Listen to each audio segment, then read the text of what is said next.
In the Diary of a CEO, we have hundreds of questions that have been left by our guests, and we've put them on these cards.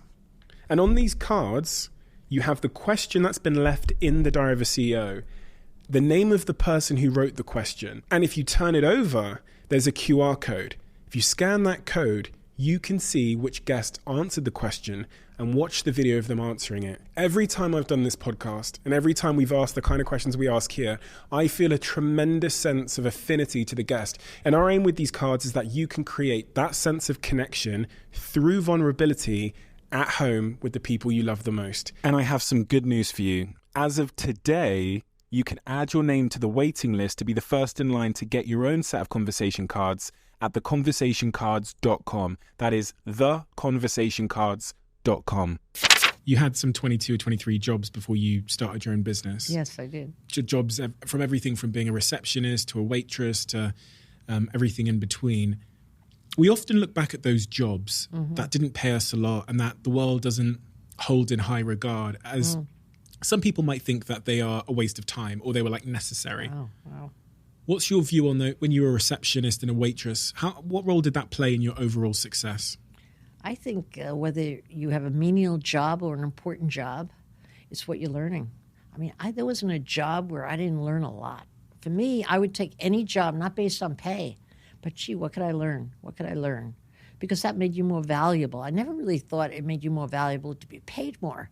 But hey, I haven't done this before. Let's see what this is about. And you learn skills. I think I learned more through my waitressing jobs because I always had a few at once. You know, you could always get a waitress job behind a counter. I think I learned more about people waitressing than building my business, honest to God. You have to size someone up. Your territory is your counter. You have to make them happy. You want to upsell them a little bit. Maybe you say, you can give the second cup of coffee for free, but how about a slice of cheesecake? It's really good today. You learn how to hustle.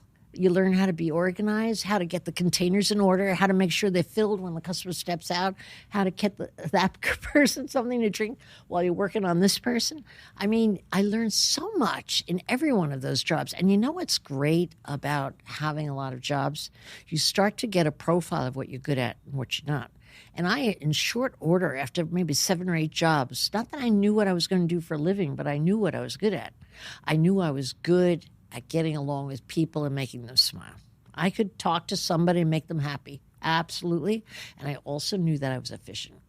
I could create a system in anything. I would see the diner counter all wrong, not running right. I would talk to the boss, say, if you did this with the maple syrup and change the sugar, and I could, like an executive, I could rearrange the whole counters, in an efficient manner. And I started learning that those were my 2 gifts, people and efficiency. And if you think about any business, those are really big ticket items. If you could choose people, motivate people, get along with people, make them get along with each other, plus create systems to grow a big business. I mean, the minute you have more than a half dozen people, you need systems. And my companies were always so well organized that they just ran like a Swiss clock. Is that a good analogy? Everything was in its place. Nothing had to be duplicated. It was fast forward. And so I was able to build very quickly, which I had to do because we had big people in my market. And if I had built and replicated systems at a normal pace, I would never catch up to them. So I had to do double, triple time. And what's your answer on that one? Systems. Systems get you moving forward, get a business like a machine. And that was a gift I got from my menial jobs. Thank God I worked. Imagine if I hadn't worked and went out into the real world thinking I was dumb, that I couldn't do anything just because I couldn't read or write. Thank God I learned I could be a lifeguard. I learned I could be a tent salesman. I could be Barbara Buttons calling for solicitations 8 hours a day. I could be all those menial jobs, a hot dog salesman, sell more hot dogs than the next guy. I mean, I had confidence from every one of those jobs. Like, look how cool I am. Maybe I wouldn't win respect by everybody. Well, who cares about the hot dogs? But in my book, I knew I sold more hot dogs than he sold on his, So no, thank God for the jobs. You learn so much by trying different jobs on. It's so important. At that age, if I'd asked you what your dream was, what would you have answered? I wouldn't have answered the question. I wouldn't have answered the question. I had no idea. I would say, I just want to work. I just want to, quote, work. It didn't make a difference what I was working at. I just knew that when I was working, I felt capable. That's all. And conversely then, what are you bad at? I think, as you said, it's very important to know strengths, but also weaknesses. You know what I'm bad at? I'm bad at math, numbers. Terrible. Just terrible, really. I don't even understand. I took algebra 4 times, 2 years in summer school. Never passed it. They finally just gave me the grade to go through. I'm very bad at math. I'm bad at legal. I'm bad at committee meetings. I'm bad at listening to a blowhard who just goes on, doesn't cut to the chase.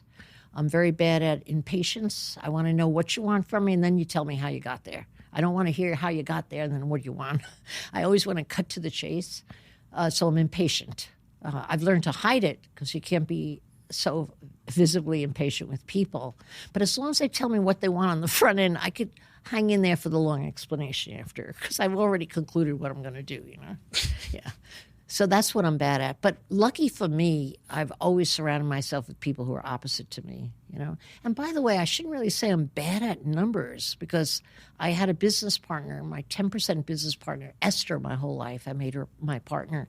She was great at legal and finance, and she used to spend hours when we wanted to open 1 or 2 new offices doing the numbers to see if we could afford it. And I used to come into her office and say, what do you think? She says, I don't think we should really do it. I said, well, let me tell you why we're going to do it, because we really need to beat the next guy. And let me tell you, if we have $80,000 and the desk produces only 42, it's going to take us about 9 months to actually meet our overhead, and we'll have to cut back on the advertising, and we'll have the managers work for free. And she'd say, what? And it worked every time. So I must have had a taste for numbers in that kind of a way. I could always see the picture on numbers, and I'd be right.